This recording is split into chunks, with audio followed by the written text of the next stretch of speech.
குலாந்தகன். அத்தியாயம் 13. குறளப்பர். திருவெரும்பூரில் சிற்பிகளும் கட்டடக் கலைஞர்களும் இதர பணியாட்களும் எறும்புகளைப் போலவே சுறுசுறுப்பாக செயலாற்றி வந்தனர். எறும்பீசர் திருக்கோயிலை கற்றளியாக மாற்றும் திருப்பணி ஆதித்தன் கட்டளையின் பேரில் நடந்து வந்தது. அதை பார்வையிட நம்பியாண்டார் நம்பி தமது சீடர்கள் சிலருடன் வருகிறார் என்ற செய்தி எட்டியதுமே அறங்காவலரும் ஓதுவார்களும் மற்றவர்களும் பெரும் பரபரப்பு அடைந்தார்கள். வெண்கொற்ற குடை விரித்து மலர் மாலை அணிவித்து பூரண கும்ப மரியாதை செய்து பழம், கற்கண்டு, சந்தனம், குங்குமம் நிரம்பிய தட்டுக்களுடன் எதிர்கொண்டு அழைத்தார்கள். வீரர்கள் அணிவகுத்து நிற்க சிற்பிகள் தற்காலிகமாக தங்கள் பணிகளை நிறுத்தி கை கட்டி வணக்கமாய் காட்சியளித்தனர். எனக்கு எதற்கு இந்த ராஜ உபச்சாரம்? கையெடுத்து கும்பிட்டுவிட்டு கூச்சமுடன் குறுகினார் அடக்கமே உருவான நம்பியாண்டார் நம்பி. அதென்ன அப்படி கூறிவிட்டீர்கள் என்று கேட்டார் தலைமை சிற்பி. தங்களுக்கு மாமன்னரிடம் உள்ள நெருங்கிய நட்பும் செல்வாக்கும் எங்களுக்கு தெரியாதா? அது மட்டுமின்றி தனிப்பட்ட முறையில் தங்களுக்கு உள்ள தகுதியும் ஆற்றலும் அறிவும் உணராதவர்களா நாங்கள்? எல்லாம் அவன் செயல் என்றார் நம்பி. சிற்பியாரே, மன்னர் பிரான் என்னிடம் அன்பு செலுத்துவது என் பாக்கியம் எனில் அதைவிட பெரிய பேறு இறைப்பணியிலும் அதனுடன் இணைந்த தமிழ் பணியிலும் அவர் என்னை ஈடுபடுத்தியிருப்பதுதான். இதற்காக ஆதித்தனுக்கு நான் கடமைப்பட்டிருப்பது ஒருபுறம் இருக்கட்டும். அதற்கும் மேல் மன்னரின் நட்பை எனக்கு பெற்றுத்தந்த இறைவனுக்கு நான் என்ன கைமாறு செய்ய முடியும்? இப்படி அடக்கமாக நீங்கள் பேசுகிற அழகே போதுமே என்றார் அறங்காவலர். நான் அழகாக பேசுகிறேன், ஆனால் கவியோ உருகி உருகி பாடுகிறார் என்று நம்பி ஒரு சில கணங்கள் கண்மூடி தியானத்தில் இருந்தார். பிறகு கம்பீர குரல் எடுத்து பாடினார். யாவர்க்கும் மேலாம் அளவிலா சீருடையான், யாவர்க்கும் கீழாம் அடியேனை யாவருமே பெற்றறியா இன்பத்துள் வைத்தான், அப்பெருமான்க்கு மற்றறியேன் செய்யும் கைமாறு. கைமாறு அறியாத நிலையில் கண்ணீர் பெருக்கி நின்றார் நம்பி. சூழ இருந்தவர்களோ இந்த அற்புத பாடலின் பொருள் நயம் வெளிப்பட நம்பி பாட கேட்டு தம்மை மறந்த ஆனந்தத்தில் லயித்து ஆகாகாரம் செய்தனர். ஐயா, பரவசமானேன். யார் இயற்றிய பாடலோ என்று கேட்டார் அறங்காவலர். நான் செல்லும் தலங்கள் பலவற்றிலும் மாணிக்கவாசகர் என்ற சிவனருட்செல்வர் பற்றி அடிக்கடி கேள்விப்படுகிறேன். பாண்டியன் சபையில் அமைச்சராக இருந்தும் ஆண்டவன் சன்னதியில் அடிமை செய்யவே ஆசைப்படுகிறவர். அப்பர், சுந்தரர், ஞான சம்பந்தர் ஆகியோருக்கு இணையாக வைத்து போற்றத்தக்க அளவில் பாக்களை புனைந்துள்ளார். அவற்றுள் ஒன்றுதான் நான் பாடியது என்று நம்பி மேலே நடக்கவும் அறங்காவலரும் மற்றவரும் முன்னே சென்றனர். எறும்பீசரின் திவ்ய தரிசனம் முடித்து பிரசாதங்களை பெற்றுக்கொண்ட நம்பி திருப்பணிகளை பார்வையிட்டார். சில ஐயங்களை வெளிப்படுத்தி விளக்கங்களை பெற்றார். பல யோசனைகளையும் கூறினார். பின்னர் நிழலை அடைந்து, அறங்காவலரே, சிவலோகநாதர் திருவெரும்பூரில் எழுந்தருளியிருப்பதாக கேள்விப்பட்டேன், மெய்தானா என்றார். யாரை குறிப்பிடுகிறீர்கள் என்று நெற்றி சுருங்க சந்தேகத்தை வெளிப்படுத்திய அறங்காவலர் திடீரென்று புரிந்து கொண்டவர் போல பலமாக தலையாட்டி, ஓ, குறளப்பரை சொல்கிறீர்களா? ஆமாம் ஆமாம், அவர் மறுபடி இந்த ஊருக்கு வந்திருப்பதாகத்தான் பேசிக்கொண்டார்கள் என்றார். குறளை அவர் அடிக்கடி எடுத்துக்காட்டாக கையாண்டு தம்மிடம் வருவோரின் பிரச்சனைகளுக்கு தீர்வு கூறுவதால் குறளப்பர் என்ற பெயரே பிரபலமாகிவிட்டது. இயற்பெயரை சொன்னால் சட்டென்று புரிவதில்லை என்றார் தலைமை சிற்பி.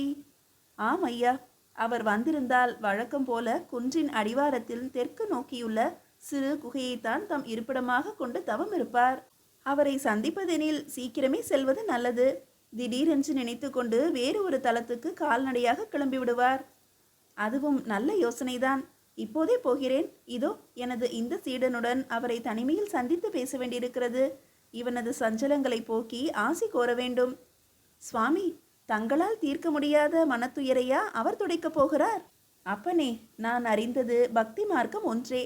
ஆனால் குறளப்பரோ பக்தியுடன் ஞானத்தையும் இணைக்கும் குரட்பாக்களை உபதேசிப்பவர். நமது வாழ்க்கையில் ஏற்படும் பல சிக்கல்களுக்கு யதார்த்தமான நல்ல யோசனைகளை அருளக்கூடியவர். ஆனால் தவக்கோலத்தில் இருந்து அபூர்வமாகவே தென்படுகிறார். அதைவிட அரிதாகவே வாய் திறக்கிறார். அதனால் அவர் பெருமை பலருக்கும் புரிவதில்லை. தங்களது மதிப்பில் உயர்ந்துள்ள அவர் இனி எங்கள் மரியாதைக்கும் உரியவராகிறார். சரி, சென்று வாருங்கள். தனிமையில் நீங்கள் பேச வேண்டியிருப்பதால் நாங்கள் பின்தங்குகிறோம் என்றார் அறங்காவலர். தண்டத்தில் கரமூன்றி மணிமாலை உருட்டிக்கொண்டு கமண்டலம் அருகில் இருக்க மான் தோலை தரையில் பரப்பி அமர்ந்திருந்தார் குறளப்பர் என்னும் சிவலோகநாதர். ஜடாமகுடதாரியாகவும் கோவனாண்டியாகவும் திகழ்ந்த அவர் உடலெல்லாம் திருநீரு வெளேரென்று பூசியிருந்தது. மார்பில் ருத்ராட்ச மாலைகளுள் ஒன்றில் சிவலிங்கம் கட்டி தொங்கியது. முடியிலும் தாடியிலும் சடை விழுந்திருந்தது. கையோடு எடுத்து வந்திருந்த பழங்கள் சிலவற்றை சமர்ப்பித்து விட்டு வணங்கி நின்றார் நம்பி. விக்கி அண்ணன் என்சான் கிடையாக விழுந்து எழுந்தான். ஆசி நல்கும் முறையில் கரம் உயர்த்தினார் குரலப்பர். பின்னரே இமை திறந்தார். நம்பியா, அமருங்கள். பாறை மீதுதான் பத்மாசனமிட வேண்டும். ஆதித்தன் போல அரியாசனம் வழங்கும் தகுதி எனக்கில்லை என்றார். குரலப்பரே, தரையாசனம் என்றாலும் இது சம ஆசனமாயிற்றே. அரசவையில் இதை எதிர்பார்க்க முடியாதே என்றார் நம்பி. சிவலோகநாதர் ஓசையின்றி சிரிப்பதை அடர்ந்த அவரது தாடி மீசையாலும் மறைக்க முடியவில்லை. மன்னரும் மற்றவர்களும் சுகம்தானே, தாங்களும் நலம்தானே என்றார். ஆதித்தன் அருளாட்சியில் யாருக்கும் ஒரு குறையும் இல்லை சுவாமி. இந்த ஒரு பிள்ளையை தவிர. திடுக்கிட்டு நிமிர்ந்தான் விக்கியண்ணன். கண்களில் மதிப்பும் மரியாதையும் மிக்க முனிவரை பார்த்தான். ஐயா, நான் உபச்சாரமாக சொன்ன வார்த்தைகளை ஊடுருவி பார்க்கும் ஆற்றல் தங்கள் ஞான கண்ணுக்கு இருக்கிறது என்றார் நம்பி. இந்த இளைஞன் மிகவும் மனம் நொந்து போயிருக்கிறான். தங்களை சந்திப்பதே உபாயம் என்று கூறி அழைத்து வந்தேன். மனம் விட்டு பேசுமாறு விக்கி அண்ணனுக்கு சைகை காட்டினார் குரலப்பர்.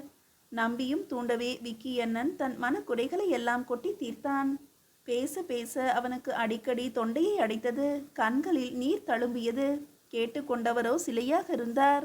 விக்கி அண்ணனுக்கு தான் கூறுவது அவர் காதில் விழுகிறதா அல்லது தம்மை மறந்து தியானத்தில் ஆழ்ந்து விட்டாரா என்றே சந்தேகமாக இருந்தது. ஆனால் நம்பி தொடர்ந்து பேசுமாறு பணித்தார். நடந்த விருத்தாந்தங்களையும் தன் உள்ள குமுறல்களையும் கூறி முடித்த போது விக்கி அண்ணன் விக்கி விக்கி அழுது கொண்டிருந்தான். நம்பி அவனை கட்டி அணைத்து கொண்டிருந்தார். சிலை போல இருந்த முனிவர் அசையவே இல்லை. வெகு நேரம் சென்ற குரலப்பர் பிள்ளாய் என்று அழைத்த போது அவர் குரல் சற்றே கம்மி கரகரத்தானது. அம்முற்றும் துரிந்த முனிவரையும் விக்கி அண்ணனின் துயரம் உலுக்கி விட்டிருந்ததை உணர்த்தியது. அப்பனே, ரத்தின சுருக்கமாக உன் நிலையை கூறுவதெனில் ஆதித்தன் உனக்கு அநீதி இழைத்து விட்டதாக எண்ணுகிறாய். அவர் நன்மதிப்பில் மீண்டும் உயர விரும்புகிறாய், அவ்வளவுதானே? ஆம் ஐயா. குரலப்பர் தம் அருகே இருந்த சுவடிக்கட்டை பிரித்து தேடிக்கொண்டிராமல் விரித்தவுடன் நம்பி பக்கமாக நீட்டினார். சுவடிகளை மொத்தமாக பயபக்தியுடன் வாங்கி கொண்ட நம்பி மேலாக தெரிந்த ஏட்டில் எழுதப்பட்டிருந்த குரலை உரக்க படித்தார். இன்னா செய்தாரை ஒருத்தல் அவர் நாண நன்னயம் செய்துவிடல். ஆகா, என்ன அற்புதமான கருத்து என்று உடல் சிலிர்த்தார் நம்பி. விக்கி அண்ணனுக்கு கோபம் வந்தது. அடக்கி கொண்டு பேசினான். ஐயா, குரல் ரொம்ப அழகாகத்தான் இருக்கிறது. ஆனால் அதை எப்படி காரிய சாத்தியமாக்குவது? எனக்கு கெடுதல் செய்த ஆதித்தனுக்கு நான் நன்மை செய்ய விரும்பினாலும் அதை அவர் ஏற்க வேண்டுமே. கொலை குற்றம் தவிர சிறையிலிருந்து தப்பி ஓடிய குற்றமும் சேர்ந்திருக்கும் போது என்னை கண்டதுமே விலங்கல்லவோ பூட்டுவார். மேலும் கொடிய தண்டனை அல்லவோ வழங்குவார். யோசி என்றார் தவமுனிவர். நம்பியும் சிந்தித்தார். சற்று நேரம் கழித்து, விக்கி அண்ணா, சோநாட்டை விட்டு பாண்டி நாட்டுக்கோ பல்லவ தேசத்துக்கோ சென்றாலும் எனக்கு மன அமைதி எங்கே கிடைக்கப் போகிறது என்று என்னை கேட்டாயே நினைவிருக்கிறதா? ஆனால் சேர நாட்டை பற்றி நீ பேசவில்லையே. ஆதித்தன் ஆணைக்கு இணங்க சில காலம் தானுரவிக்கு கீழ் நீ பணியாற்றி நற்பெயர் எடுத்திருக்கிறாய். உன்னை அவருக்கு நன்றாக தெரியும். உன் ஆற்றலை உணர்ந்தவர். ஐயா, தானுரவி ஆதித்தனின் ஆருயிர் நண்பர். அவரிடம் நான் அடைக்கலம் புகுந்தாலும் அவர் சம்மதிப்பாரா? அப்படியே பாதுகாப்பு தந்தாலும் எனக்காக ஆதித்தனிடம் பரிந்துரைப்பாரா? பரிந்துரைத்தாலும் ஆதித்தன் அதை மதிப்பாரா? நியாயமான ஐயப்பாடுகள்தாம் என்றார் நம்பி. இருவரும் முனிவரை ஏறிட்டு பார்க்க அவரோ ஏதோ ஆழ்ந்த சிந்தனையில் இருப்பவர் போல கண்களை மூடி தமது சடை விழுந்த தாடியை தட்டி கொடுத்து தடவி விட்டு கொண்டிருந்தார். சில கணங்கள் அவரையே உன்னி நோக்கிய விக்கி அண்ணனும் நம்பியும் ஒரே சமயத்தில் மாறுவேடம் என்று ஒரே குரலாக சொன்னார்கள். தொடர்ந்து ஒருவரை ஒருவர் வியப்பு மீதுர பார்த்து கொண்டார்கள். ஐயா, மீசை தாடியெல்லாம் வளர்த்து கொண்டு வேறு பெயரையும் சூட்டிக்கொண்டு சேரமானை அணுகி அவர் உதவியுடன் ஆதித்தனை நெருங்குவதும் என் ஆற்றலை நிரூபித்து அவர் நன்மதிப்பில் உயர்வதும் ஒருவேளை சாத்தியமாகலாம். ஆனால் அது மன்னரை ஏமாற்றுவதாகாதா? பொய் கூறி என் ஆண்டையே நான் வஞ்சிப்பது தர்மமா? சிவலோகநாதர் நம்பியிடமிருந்து சுவடிக்கட்டை வாங்கி வேறொரு ஏட்டை பிரித்து தாம் தேர்ந்தெடுக்க விரும்பிய குரல்தானா என்று கண்ணோட்டம் கூட செலுத்தாமல் விக்கி அண்ணன் பக்கமாக நீட்டினார். அவன் அதை பெற்றுக்கொண்டு படித்தான். பொய்மையும் வாய்மையிடத்த புரை தீர்ந்த நன்மை பயக்கும் எனின். படித்து முடித்ததும் விக்கி அண்ணன் மறுபடி விம்மி அழுது கண்ணீர் பெருக்கினான். இம்முறை ஆனந்தம் தாங்காமல் தூரத்தில் நெடுஞ்சாலையில் சில குதிரைகள் வாயுவேக மனோவேகமாக முன்னேறி வருவதை குன்றில் சற்று உயரமாக அமைந்திருந்த குகையில் இருந்தபடி பார்க்க முடிந்தது. புலிக்கொடி கம்பீரமாக பட்டொலி வீசி பறப்பதையும் கண்டனர். ஒருவேளை என்னை கைது செய்யத்தான் வருகிறார்களோ? நம்பியின் சீடனாக நான் தஞ்சையிலிருந்து வெளியேறியது தெரிந்து போயிற்றோ என்று கலங்கினான் விக்கியண்ணன்.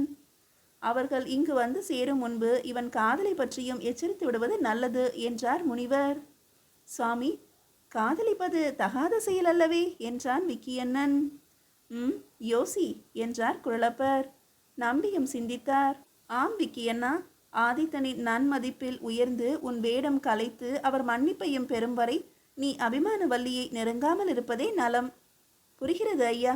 பழைய நினைவில் காதலியுடன் ஒட்டி உறவாட நினைத்தால் நான் யார் என்பது அவளுக்கு உடனே புரிந்து போகும்.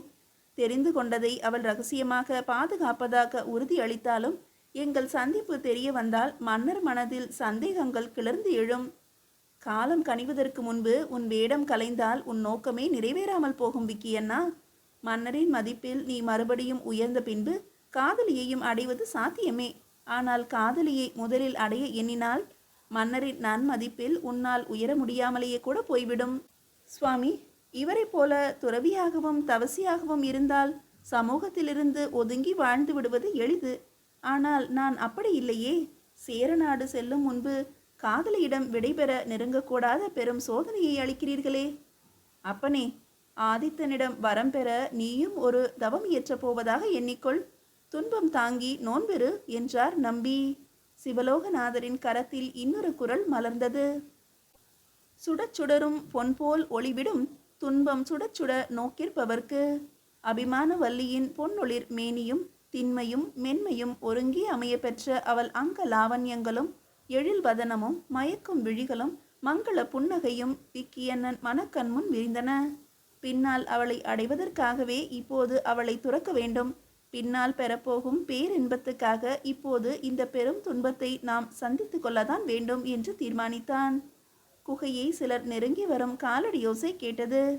இடையூறுக்கு மன்னிக்க வேண்டும், மன்னரிடமிருந்து அவசர செய்தி என்றான் தூதர்களில் முன்னதாக வந்த தலைமை வீரன். தேவை என்றால் தப்பியோட சித்தமானான் விக்கியண்ணன். மீதியை அடுத்த அத்தியாயத்தில் காணலாம்.